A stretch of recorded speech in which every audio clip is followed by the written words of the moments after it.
আমি দিল্লি এয়ারপোর্ট থেকে বলছি।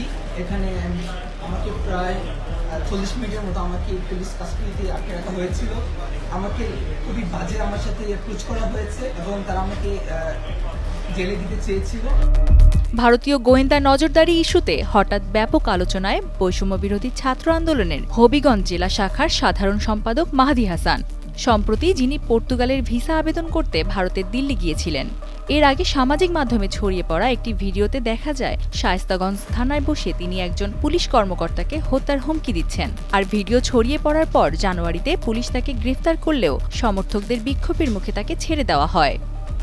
সম্প্রতি দিল্লিতে অবস্থানকালে মাহাদি জানান, ভারতীয় গোয়েন্দা কর্মকর্তারা তার উপর নজরদারি চালান। কর্নপ্লেসের একটি বেসরকারি ভিসা প্রক্রিয়াকরণ কেন্দ্রে পর্তুগালের ভিসার জন্য সেখানে উপস্থিত ছিলেন। পরে হোটেলে অবস্থানকালে কেউ তার ভিডিও ধারণ করে। এরপর ফোনে অচেনা কল আসা শুরু হয় এবং গোয়েন্দা সংস্থা তাকে শনাক্ত করে বলেও জানান মাহাদি। ভারতের সূত্রের দাবি, ভারত বিরোধী বক্তব্য ও পুলিশের হত্যার হুমকির কারণে তাকে সন্দেহের তালিকায় রাখা হয়।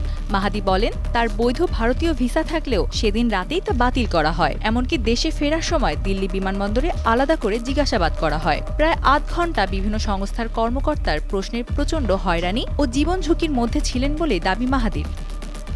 ঘটনাটি সামাজিক ও রাজনৈতিক মহলে ব্যাপক আলোচনা জন্ম দিয়েছে।